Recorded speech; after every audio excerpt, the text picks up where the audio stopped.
Bem-vindos ao Fôlego, um espaço de inspiração e expiração para a liderança. Eu sou Felipe Urbani e aqui a gente vai misturar filosofia, arte, cultura, comportamento, sempre com uma boa conversa. Eu sou a Tânia Savagé e o nosso tema hoje é o ar do simbólico. Para muitos estudiosos de cultura, as lideranças são os agentes mais importantes para a construção de uma cultura corporativa. Mas diferente do que muitos pensam, cultura é alguma coisa bem mais profunda do que aqueles quadros de missão, visão, valores que ficam aí nas paredes. As organizações são produtoras de significados, articuladoras do simbólico. E para falar sobre isso, ninguém melhor do que a nossa convidada de hoje, que é antropóloga, mestre em publicidade e propaganda, doutora em ciências da comunicação e que faz uma ponte entre a antropologia e o mercado. Uma cientista que fala com o mercado. Mas a melhor forma de apresentar é o que um amigo comum usa muito quando fala da Valéria, nossa doutoríssima Valéria Brandini. Bem-vinda!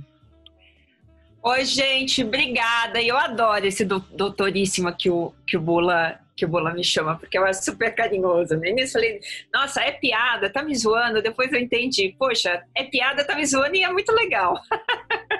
Então, doutoríssima, para começar, quem é uma liderança que entendeu o valor do simbólico? Olha, eu acho que todo líder que consegue engajar grandes quantidades de pessoas, ele só consegue isso porque ele atua no contexto do simbólico.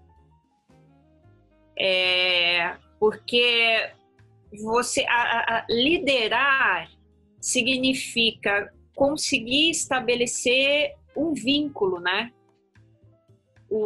Uma pessoa que lidera, ela o faz, a gente tem que pensar, é muito menos pelo que ela faz e é muito mais pelo que as pessoas entendem que ela faz. Então, nesse contexto de as pessoas entendem que essa pessoa tem uma palavra, tem um comportamento, né? Tem algo inspirador que engaja, esse algo inspirador que engaja é um conteúdo simbólico, né? A gente pode pensar que grandes líderes mundiais, poxa, desde Gandhi, né? Martin Luther King, e infelizmente eu vou dizer que Hitler foi um dos líderes que mais soube usar e manipular códigos culturais, né? Quando a gente pensa, poxa, que ele foi um líder diabólico, né? Ele é aquilo que a gente vê em filmes como o gênio do mal. Mas tinha uma genialidade aí que era, o cara era um designer gráfico, alguma coisa assim. Então, desde toda a propaganda do Hitler, quando a gente vê, né, aquela imagem, umas imagens da cultura ariana, né, desde os anos 30, né, ao longo dos anos 30, então a imagem assim daquela criança ariana de trancinhas, né, aquela criança branca, loirinha, e uma mulher grávida do lado de um soldado com uma baioneta, né, tudo isso era um conteúdo simbólico que emanava o Terceiro Reich, né? Aí quando você pensa hoje, pô, quando eu penso na Luísa Trajano, eu também penso nisso, porque ela tem uma liderança que, tudo bem, ela é bem assessorada, né, e tudo mais, mas a fala dela, né, é orgânica no sentido de que ela fala de uma forma, né, utilizando elementos que as pessoas entendem. Então, eu acho que isso é um grande ponto de sucesso do Magazine Luiza, né, e da Luiza, essa figura dela, né, desde, eu me lembro numa situação, era Olimpíadas que ela saiu segurando a tocha, né, e ela caiu e levantou e depois fez piada consigo mesmo, né, e tudo mais. Eu acho isso muito forte. O Elon Musk, né, quando ele fala, e às vezes é uma coisa assim, né, acaba tendo uma configuração desse líder como um personagem, porque quando a gente estuda, né, a questão da mítica e ritualidade na antropologia, você percebe que essas figuras que assumem posições de poder nas culturas, elas têm uma categorização de construção de uma persona, né? E essa persona, ela é formada por elementos, por códigos que fazem referência, que são reconhecidos pelas pessoas, né? E isso forma esse vínculo entre o líder e as pessoas. Valéria, eu estava aqui te escutando e aí eu lembrei de um episódio que a gente teve que chamava Respiração Artificial. E aí a gente trouxe o Sandro, que ele é um especialista em dados e inteligência artificial. E eu lembro que eu fiz uma pergunta para ele, que agora a pergunta foi ressignificada a partir da sua fala sobre o Hitler. Eu lembro que eu perguntei para ele, baseado numa visão do Gerd Leonhard, que é um futurista europeu, que ele diz que a tecnologia ela não tem decisão moral, porque ela é um meio pelo qual passa as decisões dos homens e é um intermediário.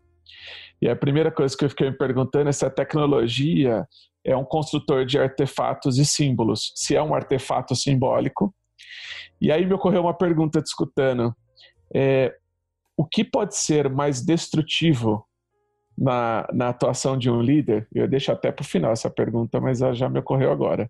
O que pode ser mais destrutivo do que a tecnologia em termos de símbolo para esse futuro da humanidade que a gente está vendo, na sua visão? A partir do que se observa de tempo presente, o que te soa destrutivo nesta relação de líder e símbolo? E se tecnologia também é um espaço, um artefato de articulação simbólica para você hoje? Olha, o meu pensamento sobre tecnologia tem muito a ver com uma fala do Heidegger, né? Ele diz que a tecnologia é ontológica. Tá? A tecnologia, eu entendo como antropóloga que não há nada mais humano do que a tecnologia. Porque a tecnologia é algo que até os primatas, né? Os macacos usam a pedra para quebrar o coquinho. O que é a pedra? O que é o processo de usar a pedra? É uma tecnologia, né? Então, tem grupos de chimpanzés que lavam batatas em água salgada, temperam, né? Vocês sabem como é que o macaco faz a corte à macaca?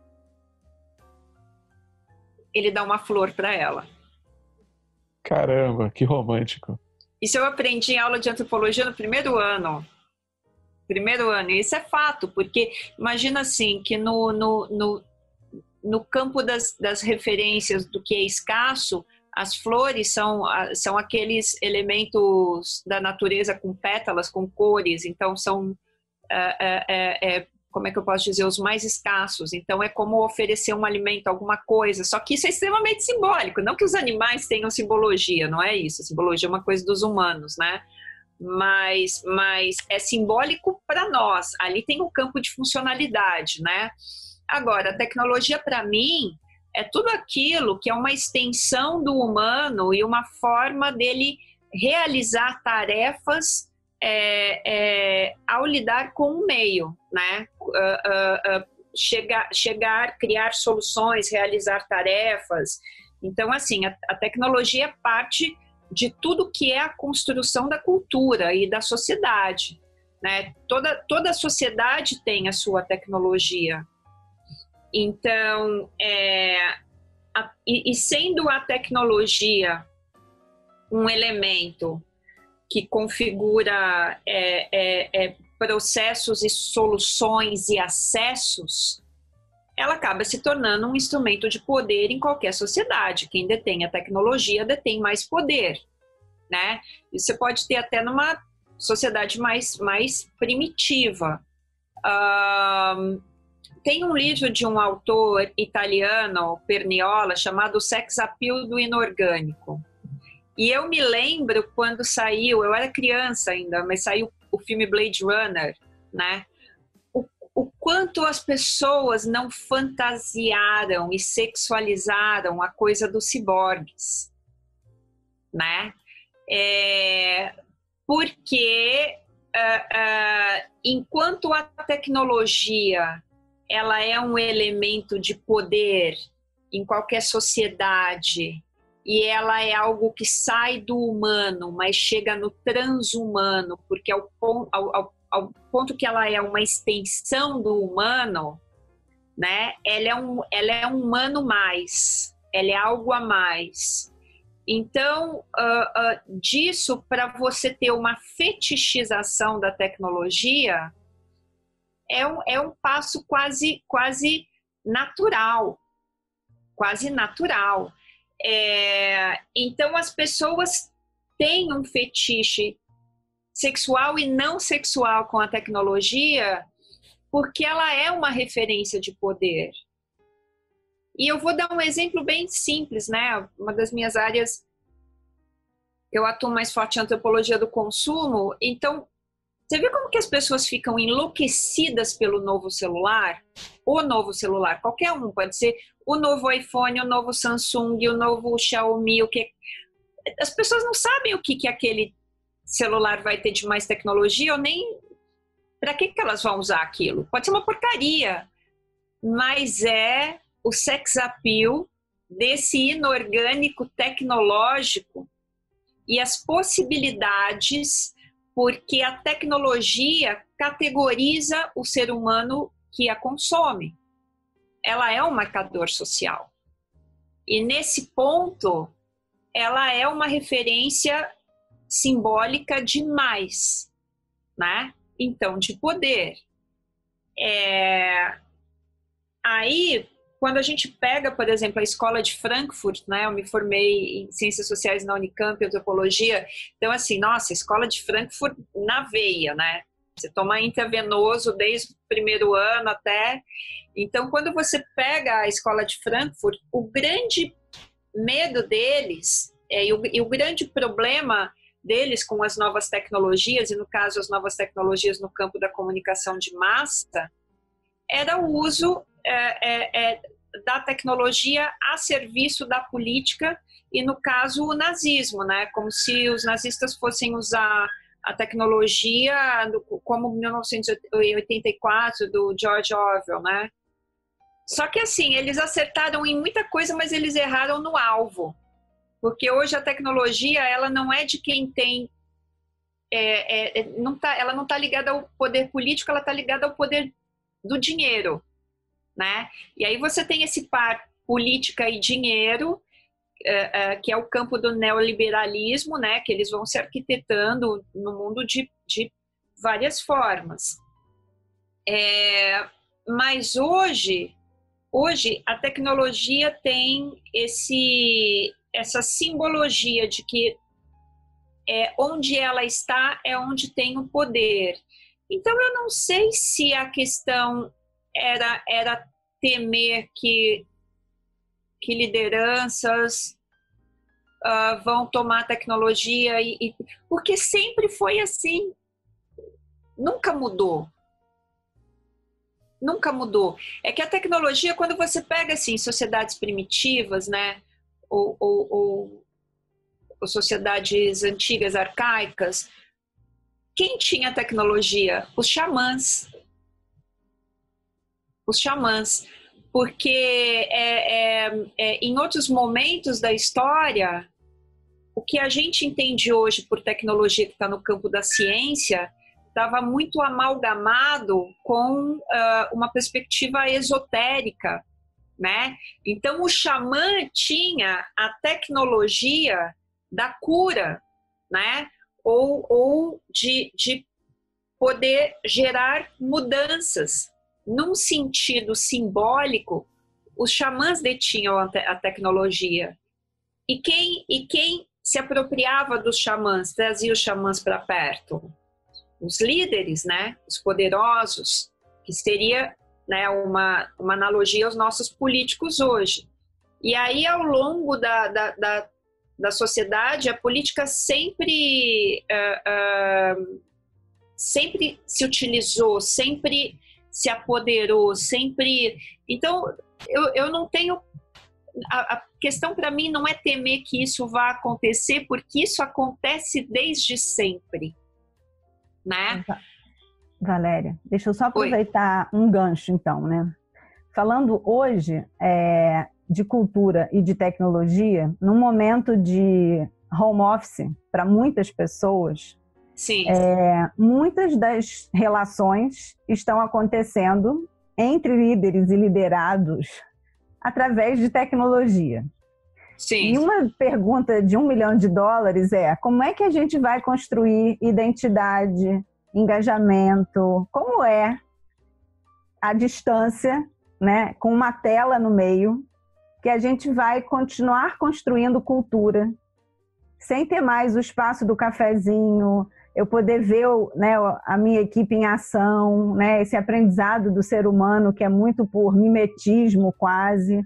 Como que você vê a construção de rituais, artefatos e símbolos que são tão importantes para as culturas corporativas à distância, sem estar todo mundo junto?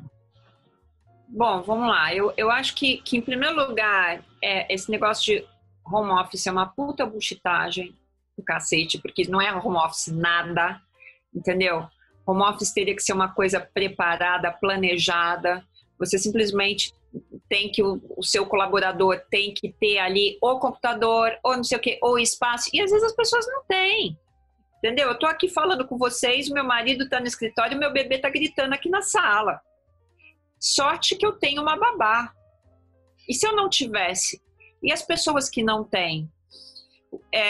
Então, para ter uma estrutura de home office em larga escala, precisaria ter um planejamento para o desenvolvimento de estruturas tecnológicas para viabilizar todas essas operações e esses processos de comunicação e dessas tarefas, que não teve. Foi tudo feito nas coxas. Então, assim, gente, eu me lembro do primeiro dia que eu fui dar aula na faculdade no Zoom. Eu não sabia usar o Zoom. Eu entrei numa outra sala e comecei a dar aula para uma outra turma. Entendeu? Eu dava aula, fiquei um monte de tempo dando aula com o microfone fechado. Aí alguém me ligou, professor, esse microfone está fechado. Então, quer dizer, tudo isso a gente aprendeu nas coxas, então eu não considero isso home office. Eu considero isso uma gambiarra de método de trabalho num momento que a gente poderia colocar quase um momento de guerra, né? Em que não tem normalidade nem novo normal, porcaria nenhuma, porque nós estamos vivendo um momento de patologia social, e onde você tem patologia, você não tem normal, muito menos novo normal. Agora, respondendo a sua pergunta, como isso poderia ser, é o seguinte: a boa tecnologia, vamos dizer, a tecnologia que alcança o ápice, para mim, né, da sua função, é aquela que é invisível. É aquela que é invisível. né? É quando, de repente, você está falando com uma pessoa no celular no meio da rua e você não está ligado, você esquece que você está com fone e que você está com o celular, você está falando com uma pessoa, né? A boa tecnologia é aquela que cumpre a sua função e ela não aparece, né? A melhor TV, a melhor coisa é onde os processos eles se tornam tão orgânicos que simplesmente eu estou vendo um filme, eu não estou ligada na TV, né? Eu acho que o que vai acontecer? Nós estamos ainda vivendo um momento, como tudo foi feito em gambiarra, e não estou culpando ninguém, eu estou dizendo, não é um momento patológico, então a sociedade como um todo lança soluções imediatas e os recursos que pode usar, e até aí eu acho que está indo muito bem. Poderia ser muito pior, poderia ser um caos maior, não que não está um caos, mas poderia ser um caos maior. Mas grande parte das empresas estão conseguindo funcionar. Os meus alunos não querem voltar à aula presencial, está todo mundo muito confortável, né? Então, quer dizer, de alguma forma está funcionando. Agora, nós ainda estamos num momento em que, como as coisas foram feitas na gambiarra, a tela do Zoom, o Zoom ainda está presente para mim, o processo, o sistema. Conforme for havendo uma construção mais sensorial dessas ferramentas, mais orgânica, nós vamos começar a prestar menos atenção, né, na tela. Aqui eu estou olhando para vocês, eu estou olhando a tela, está aparecendo mais tela do que vocês, né? Mas aí quando eu puder ver mais vocês do que tela, sentir mais vocês do que tela, os códigos simbólicos, né, e os elementos do humano vão aparecer mais. Então, eu não sei se nesse momento a gente consegue chegar num ponto de conseguir transmitir todos esses elementos na estrutura de tecnologia extremamente aparente que a gente tá vivendo. Mas quanto mais ela for invisível, eu me lembro que uma vez eu fui numa reunião de cliente, eu acho que foi na PepsiCo, isso tem uns 10 anos. Eu estava desenvolvendo uma pesquisa para a Elma Chips, e aí eu me lembro que a gente entrou numa sala de videoconferência que tinha uma mesa, né? E assim, 3 ou 5 lugares, e tinha um telão na parede inteira. E a gente entrou em videoconferência com o pessoal na Colômbia. Chegou uma hora que eu não estava mais vendo tela, né? Estava em tamanho real, eu estava vendo as pessoas. Tudo funcionava bem, não tinha chiado, não tinha nada, eu estava vendo as pessoas. Então, o que aconteceu? A tecnologia ficou invisível. Quanto mais ela for invisível, mais todos esses elementos humanos vão aparecer.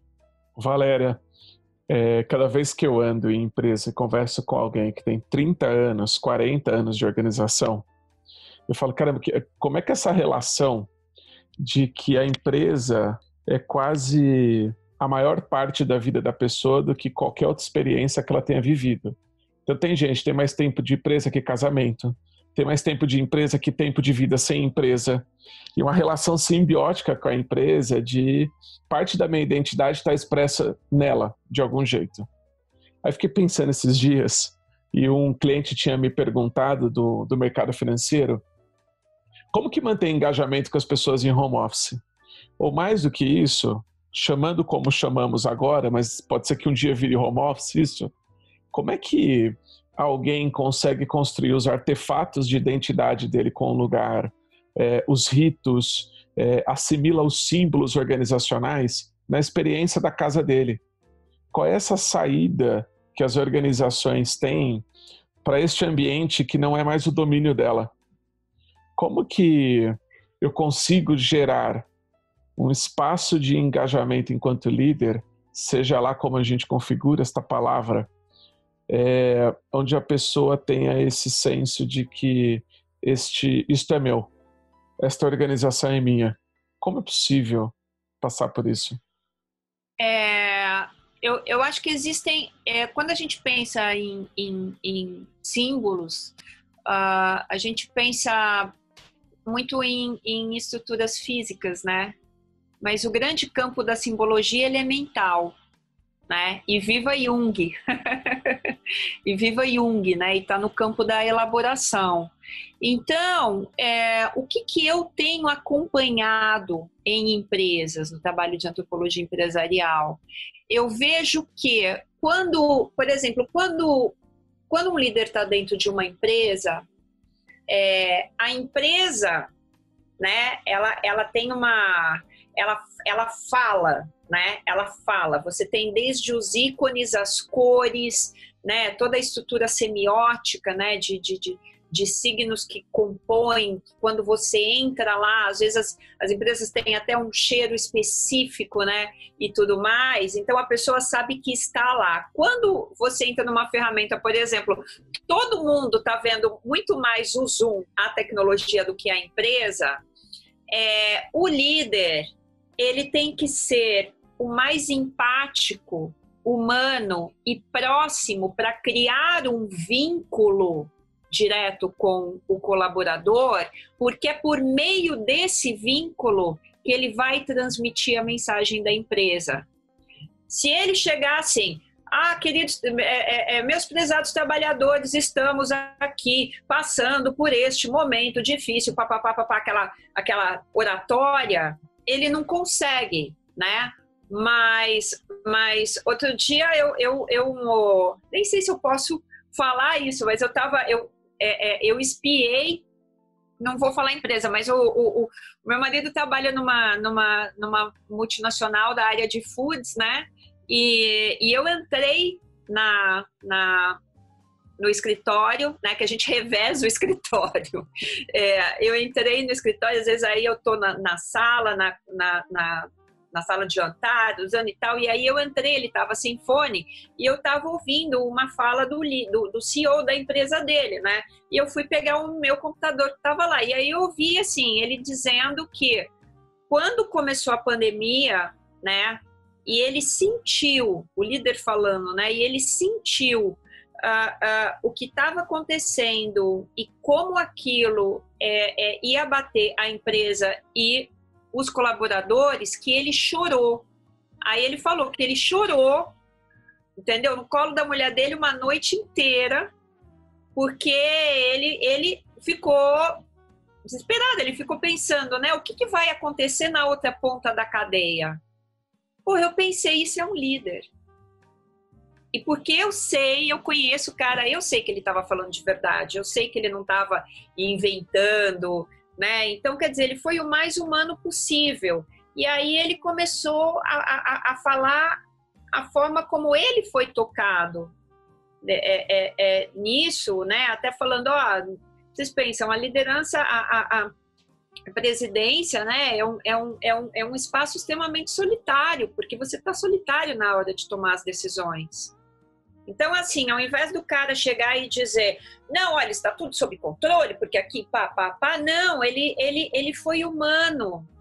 E ao ser humano, eu percebo que ele conseguiu tocar e tranquilizar, de alguma forma, os colaboradores, porque ele estabeleceu esse vínculo.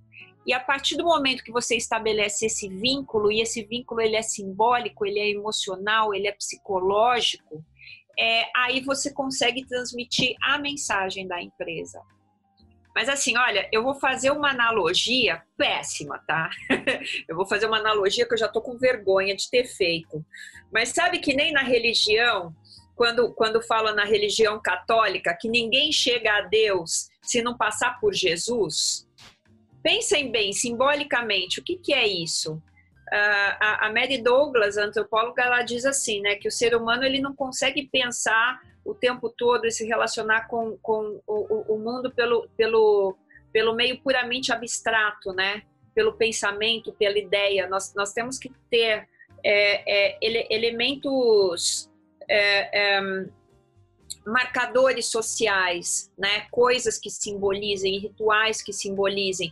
É a mesma coisa, a religião tem que ter uma figura ali que é Jesus Cristo, né? A pessoa tem ali, carrega o Jesus Cristo, fala com Jesus Cristo, não sei o quê. É o quê? É uma figura semi-humana, né? Parte humana é parte Deus, mas assim, as pessoas se redigem a alguém. Aí você vem e fala, é a palavra de Cristo, é o corpo de Cristo, é não sei o quê. E, gente, eu costumo pensar assim, as narrativas da humanidade, elas não mudam muito em relação ao tempo.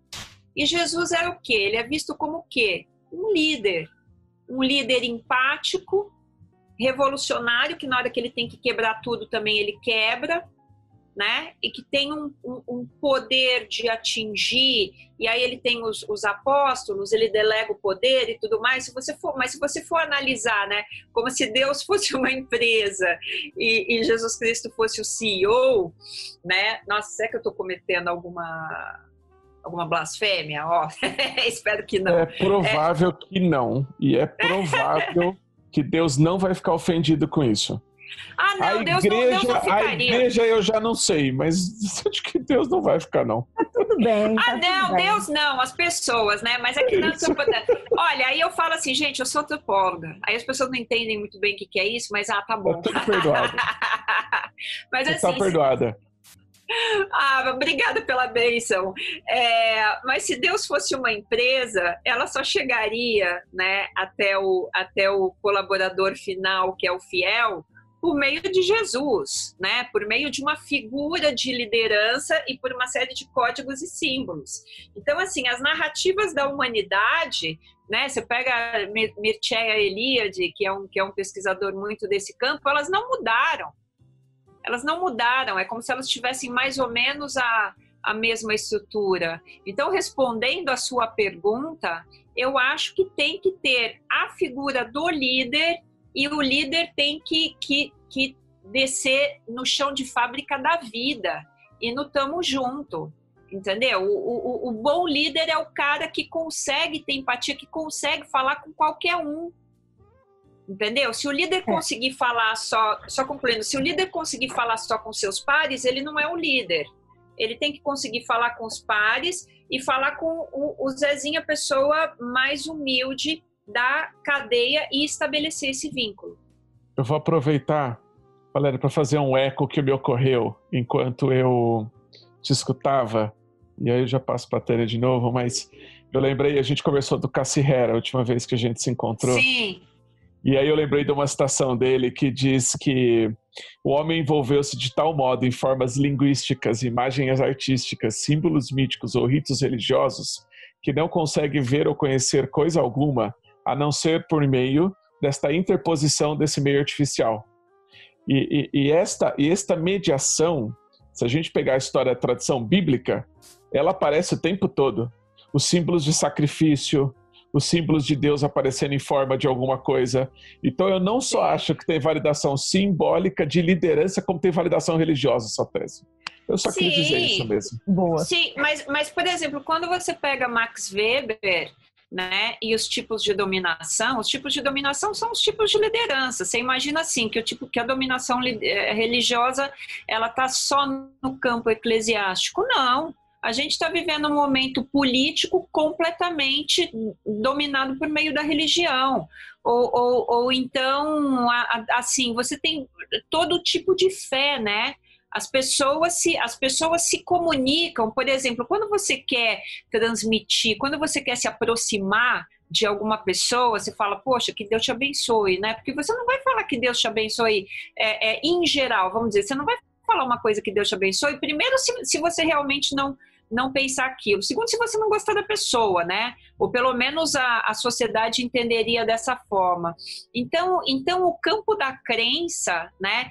E até onde começa e termina a religião é muito tênue, né? Quando nós falamos assim a questão, por exemplo, família é um campo praticamente religioso. Família é um campo praticamente religioso, né? Quando você fala, poxa, e tua família, como tá? Nossa, meu pai teve Covid, não sei o quê, minha criança pegou, nossa, mas tá bem, poxa, graças a Deus. Sempre tem um Deus amarrado com família. Então, por exemplo, quando você quer entrar no campo de crença e criar um vínculo, você fala de família também, tá no mesmo campo da sacralidade. Eu acho que aí eu não falaria de religião, mas falaria de sacralidade, porque a sacralidade é o mais abstrato, tanto que você não pode nem se opor a ela. Por exemplo, eu era tão revoltada que no heavy metal, né, eu gostava das bandas do Capeta, porque eu falava, não, é impossível, tem que ter alguma coisa que a gente pode romper com esse negócio. Então, assim, eu percebia, a sacralidade, ela tá em várias coisas. Por exemplo, tem empresas que o código da empresa, o símbolo da empresa, ele é sagrado.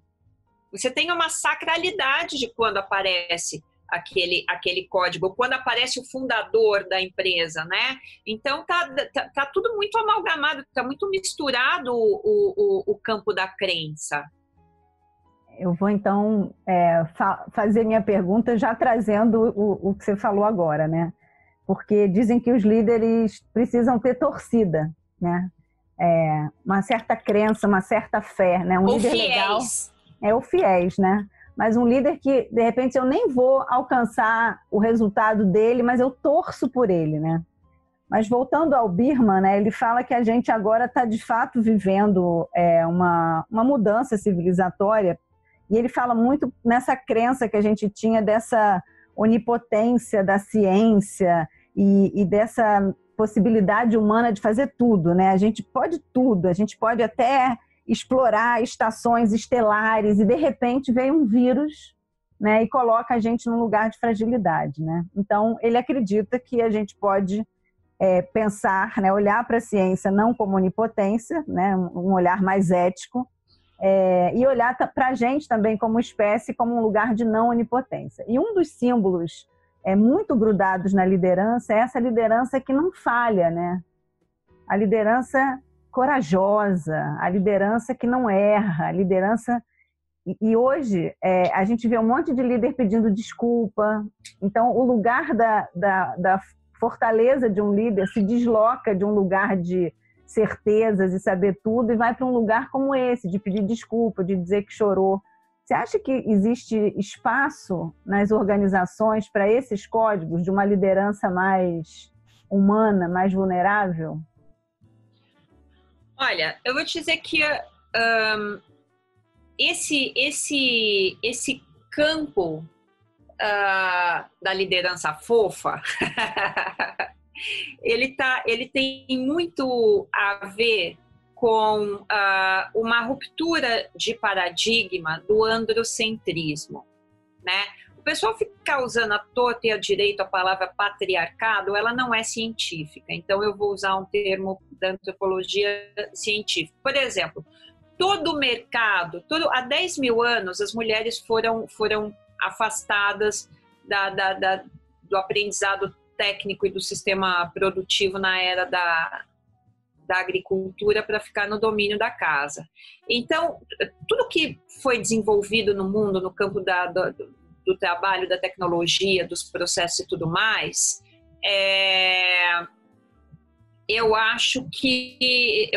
aliás, foram desenvolvidos por uma perspectiva androcêntrica, né? Não é que um é melhor, o outro é pior, não sei o quê, mas sempre teve muito a ver. Por exemplo, como é que a gente chama um grande profissional de mercado? Player.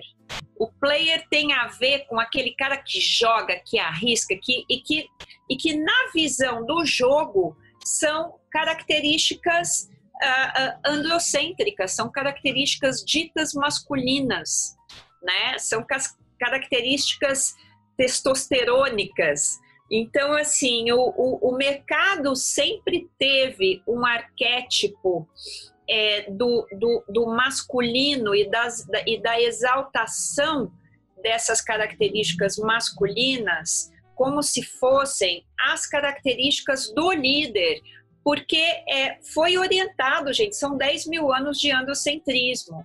O que a gente vê hoje, desde os anos 80, mais ou menos, é que depois do feminismo, o movimento feminista dos anos 60, que no Brasil praticamente não teve, porque o próprio socialismo daqui, o comunismo daqui, achava que o feminismo era uma coisa de mulheres burguesas, né?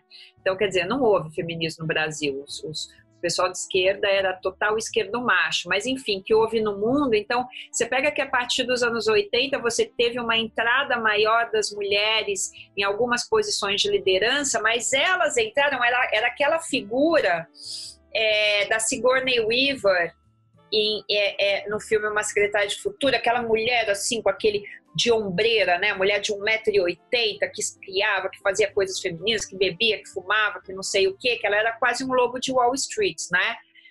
Com o passar das décadas, o feminino foi se construindo, o feminino no mundo está em construção, né? Quando o pessoal começa com aqueles arquétipos de a deusa, não sei o que, ancestralidade, nossa, gente, desculpa, puta bullshitagem para levar isso para o mercado. Não façam isso, porque isso também está no campo da crença.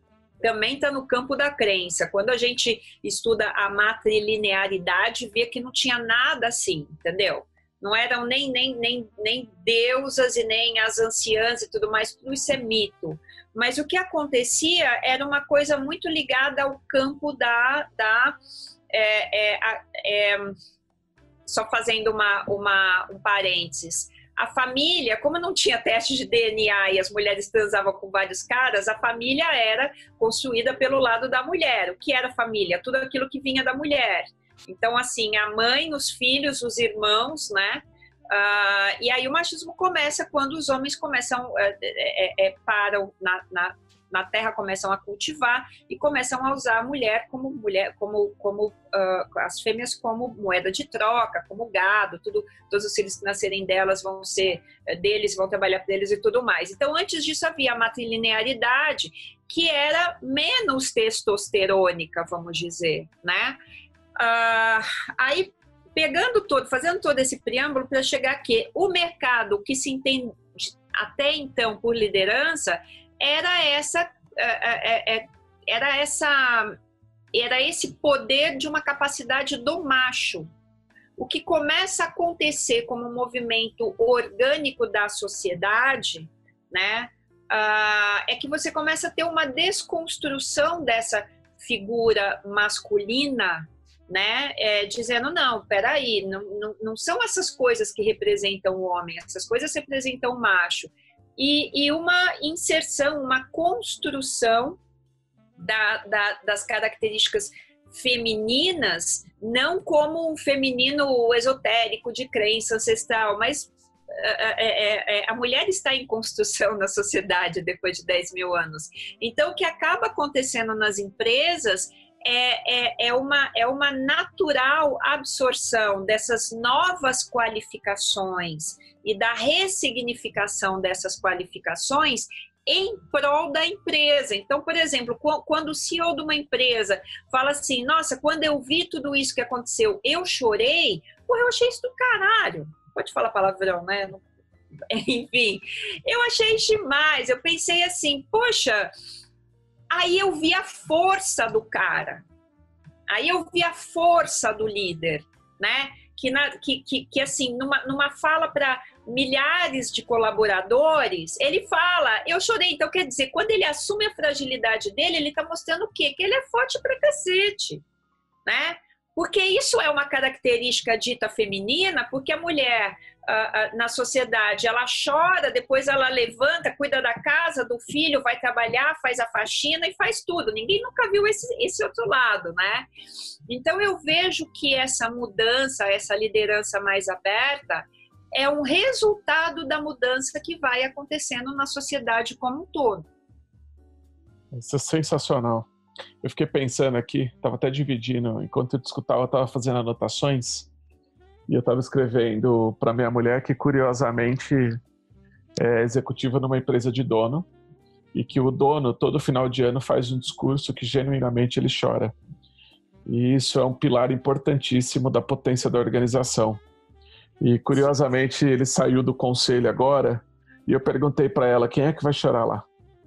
Não é? Porque tem um símbolo perdido que precisa ser ocupado por alguma coisa. E que coisa é essa que pode ocupar o choro do fundador?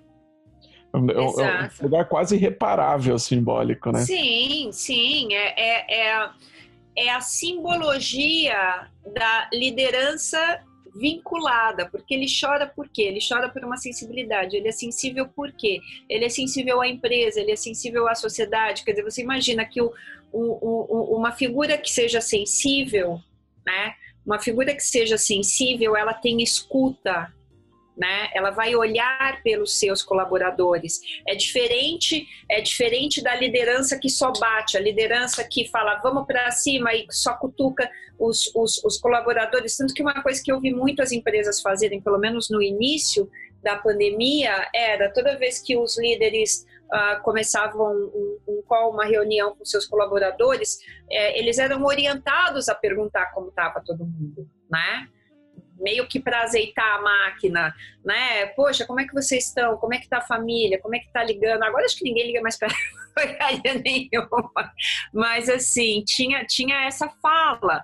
Então é uma mudança social, porque, gente, os novos meninos estão sendo criados de outra forma. Então, quer dizer, o que eu entendo da questão da Tânia e disso que você falou, Felipe, é que eu não vejo outra coisa do que uma ruptura desse paradigma do androcentrismo, que inclusive machucava homens também, né? Porque então, se o cara é mais sensível ou se o cara demonstra alguma fragilidade, ele não pode ser um líder? Ele não é forte o suficiente? Né? Então, as definições de força estão mudando, as definições das características necessárias para um líder e o que significam essas características estão mudando. E para benefício de todo mundo, né? Valéria, respira aí o que você tem a dizer para a liderança brasileira no momento que temos, dado o que estamos vivendo, e falar isso uma antropóloga, eu vou concluir dizendo com o que tudo isso significa. O que você tem a dizer para a liderança brasileira? Olha, falando sobre aquilo que a gente tinha falado até outro dia, que eu entendo que o novo normal não existe, nós estamos vivendo uma situação socialmente patológica. Uma associação patológica, uma situação patológica, socialmente, politicamente, economicamente, em campo de saúde, é como se a gente estivesse vivendo uma situação de guerra, né? Aí eu sou muito fã do Winston Churchill, né? Primeiro porque o pessoal fala, ele ganhou a guerra pelo rádio. Não é isso, ele se comunicava. O Churchill, ele teve situações dele pegar o trem, né?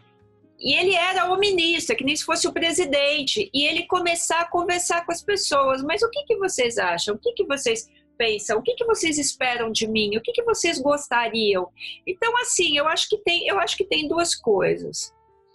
Primeiro, a proximidade das pessoas. Você tem que mostrar que você está com as pessoas, que você está junto com elas, que você está vivendo a situação delas, porque está todo mundo vivendo individualmente, as famílias estão vivendo uma situação de caos. Se o líder não viver isso com as pessoas e não partilhar disso, ele não vai conseguir fazer com que o seu colaborador produza.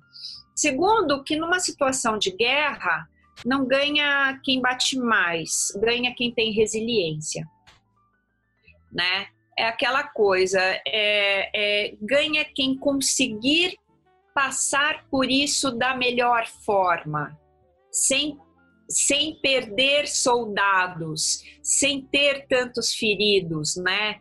Sem ter tantos mortos, tendo a menor perda humana possível. Né? Até porque uma empresa não morrendo, a economia, eu realmente acredito que, como toda situação de pós-guerra, a economia sempre tem um levante, vai ter um momento de levante, né?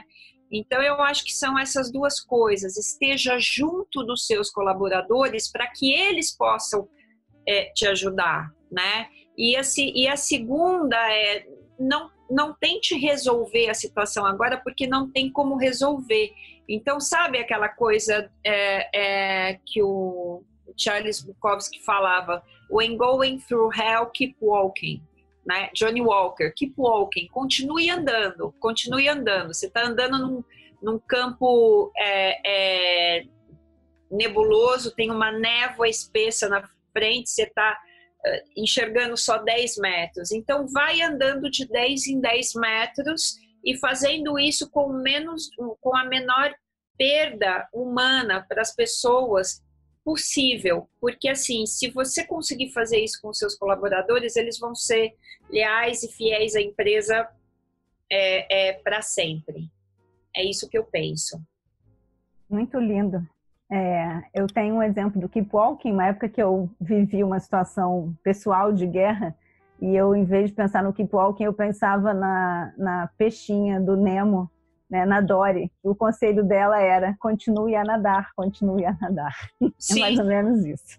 É isso Mas, mesmo. Ó, meu momento agora, perguntas rapidinhas daquela que a gente responde quase com o estômago. Um livro. Elogio da Razão Sensível, do Michel Maffezoli. Um líder que você gostaria de ter conhecido. Churchill. Uma música. Nine Inch Nails Hurt. Um momento para guardar na memória. Quando eu conheci o pessoal do Pantera, uma banda que eu adorava, e tomei um porre com eles. Boa. Bom, nesse momento a gente quer te agradecer muito pela conversa, foi incrível, minha cabeça está aqui fervilhando de ideias. E aí, para quem te ouve, né, e quer saber mais sobre você, onde que a gente encontra a doutoríssima Valéria Brandini? Eu estou em todas as redes. No Instagram, eu estou como Valéria Brandini, tem o meu site valeriabrandini.com, mas está valeriabrandini.com, mas está totalmente desatualizado, está uma vergonha tecnológica. Eu estou no LinkedIn, eu estou no Facebook, Valéria Brandini PhD. Muito bom. E eu tenho um canal no YouTube também. Boa, muitas formas de te encontrar. Para você que teve fôlego para ficar até aqui, muito obrigado.